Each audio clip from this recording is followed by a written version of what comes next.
Good morning. This is the first video that I have uploaded up to YouTube, so just bear with me here. I just wanted to upload it to hopefully inspire someone to do a stock tank in their backyard, and also to thank all the people that I've read, or all the posts that I've read and YouTube videos that I've watched. So thank you for that, and it really did inspire me to do my own stock tank. I have a small one in here, and that's pretty much how it all started. It worked out so well. The water is completely clear. There's no filtration in there, and it's got some guppies in there that is reproducing like crazy. And I just have it by the window sill in the house, and it's pretty neat to watch and just to see. And I have two little kids that really enjoy watching it and playing with it. So decided to do a bigger one outside here. Hopefully it'll do just as well as that one. But this one is about over a month old now. But I bought both of the stock tanks from Tractor Supply store. Both of them are galvanized steel, as you could tell. And I've coated the inside of it with this thing called liquid rubber from Amazon. Oh, I got it from Amazon. Anyways, I got it for 50 bucks a gallon. And 1 gallon would be able to cover both the stock tanks if you decide to go with the same route that I did. But because I read posts and videos that the galvanized steel could leak into the stock tank, I think the iron level will rise or something like that, and harm the fish. So anyways, just kind of wanted to do it right the first time, so hopefully that will hold up. And it's the same stuff that they use for pond, the big ponds. They'll, like, if you want to do a concrete pond and then cover it with this liquid rubber, that's what they recommend. So it's relatively inexpensive, I guess, for 50 bucks. It's I guess cheaper than buying a liner, and then it looks a lot better in my opinion. Anyways, I got this big tank here, or stock tank here. It's about 300 gallons, I think, and the top one is about 100 gallons. And I just have one pump, which I put all the way down here. Everything is covered by the gravel and rocks. You can't really see it inside the tank itself, and then some rocks that I picked up from the backyard and just kind of let it sit in water and cure for a little while. And then the plants I got from eBay. I got it from a lady on eBay here, and she gave me a bundle. I think she gave me a pretty decent deal, I guess. But it's pretty nice. One of them started to flower already. So I got some water lilies also. They only came with a few leaves, and I trimmed off all the dead ones. So this one only had 2 to begin with, and then that one over there only had 1 when I planted it. And I've just used some dirt in the backyard and then fill it up with pea gravel on top and hold down the dirt, and it's been doing really well. The tank has not had any chemical treatments besides the water treatment from because I use tap water, so I just put some treatments in there to make it safe for fish. And then that's it. The only filtration system it has is this. Actually, it's a big filter, but I created, or I was inspired to do this bog type filter here with gravel from YouTube, watching a YouTube video, one of the pond videos. I think it's a pond digger or something like that. He did something, or I created something just like what he did here, similar, not the same. He's of course a professional. This is the first time I've ever had any of these projects. I don't know how to raise fish or anything of that nature, so it turned out really well for my first time actually. So the stock tanks itself comes with a pre-drilled hole on the bottoms here. They're kind of, the other one is similar to this one, but those are pre-drilled, or those are pre-made. And I just have a plastic tubing that goes up with a pump in there. The pump is about a 1,000 gallon per hour pump, and so it runs on the opposite side, of course, just to create air movement, or water movement here.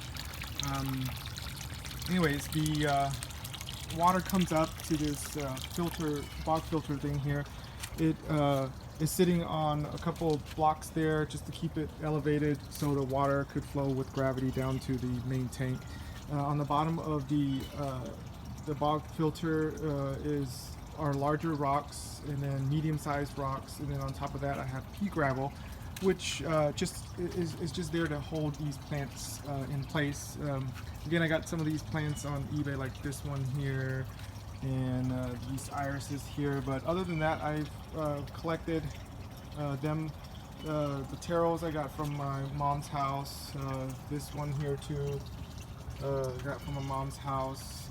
These guys I got from a nearby pond, but I was just kind of sitting there and seeing that it grew so well and it had flowers. So anyways, it looked really nice, so I just plucked it up and put it in a bag, and hopefully it's not illegal. We put it in a bag and then just came home and planted it in there. And these plants, if it has some dirt in there, leave some of the dirt in there and then just kind of create a little hole, dig a little hole with the gravel here. So this is the water here. And it looks really murky when you touch it, but the water that comes out from there is just crystal clear. I mean, it's as clear as it gets. Anyways, I think the water clarity is due to this filter here, and then I have these larger rocks because I have a larger PVC pipe to create a better water flow there into these overflows here.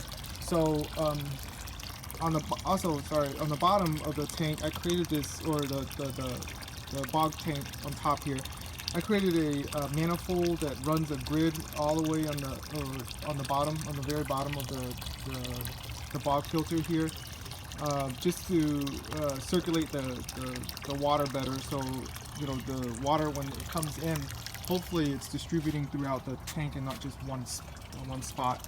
But it overflows into. I drilled these 3 bulkheads and fitted with these 3 bulkheads here. These 2 right here are at the same level. One of them I have it angled going down below the surface. There's water movement to circulate the water, and then this one is just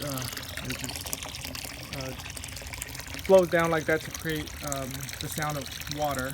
And then I had it going into these rings because, as you can tell, it creates a whole bunch of bubbles, and I did that intentionally. I thought it was kind of cool to have bubbles around, but then I changed my mind because it kind of filled up the whole tank. You really can't see the bottom very well with these bubbles flowing around, so I just put it on these rings here. I just found some plastic tubing that I had around and just connected it with, I don't even know what I used, some kind of hard plastic in the inside, and it fit perfectly. Just kind of dug around my shop or my shed, and I found some of these stuff, and it floats. So anyways, I tied it up to a piece of fish line, and it's worked out really well.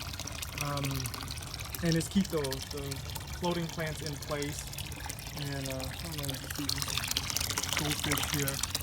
There's some pretty good sized goldfish I got from my mother-in-law's fish tank. They outgrew it, and she said, well, she wanted to get rid of it, so it was perfect because I needed some fish to get rid of some of the algae that was building up on the bottom. It wasn't much, it was just a little bit of algae, but these guys have done a really good job at cleaning it up. I've had them in here for a little over a week, and I haven't fed them anything, and they're just, I think they're even bigger than when I got them. But it ate most of the algae. There's a lot of bugs and things that fly into the, especially mosquito larvae.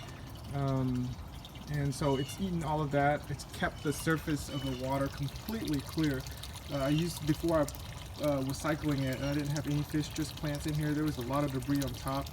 I put in a few dozen mosquito fish.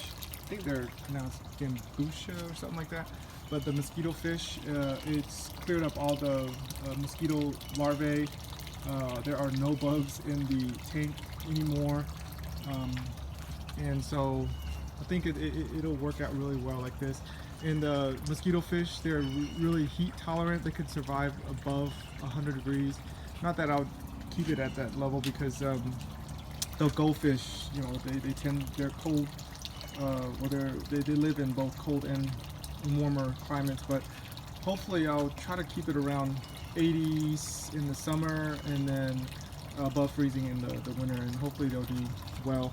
but I think I'm gonna have to move the stock tanks or the whole setup to the north facing side of my house here, where this little swing thing here, swing bench here is, and because it's facing the east side right now, so it's getting a lot of morning sun. That's why I have this little canopy here, and when it gets really sunny I'll have to kind of move it in and cover it up a little bit. One, to help with the algae, and two, to help with the water temperature. And it's done really well, but it hasn't been very hot here recently. It is September, so it's kind of cooled off, but it's in the 90s here. I know it sounds kind of crazy, but in the summertime it's above 100 for a while, for like 2 months straight. So I hope next summer will be okay, but right now I think I have it at a good timing where I can learn about the tank itself and hopefully deal with the heat when it comes. I've kind of read a whole bunch of ways to help with that, but there's really no way except for to dig it into the ground and bury it into the ground and use the earth to insulate the water temperature. But I hope to keep the stock tank above the ground, because I have a lot of wildlife that comes in from the back of my backyard here, and so having it above the ground really helps with the wildlife and all that. So anyways, let me know if you have any questions. I hope you enjoyed the video, and I hope this inspired you to do your own, because I've watched quite a bit of videos and read quite a bit of posts, and you know, it's pretty rewarding to actually get it completed and up and running and doing really well. I haven't had really any hiccups on it at all, really, and you know, I just want to thank all the people that did their posts and uploaded YouTube videos, and that's helped me out tremendously. So I'll probably do an update here just to see how it goes, maybe later in the year, or maybe in the springtime. So hope you enjoyed this video, and hopefully you'll start one yourself. Good luck.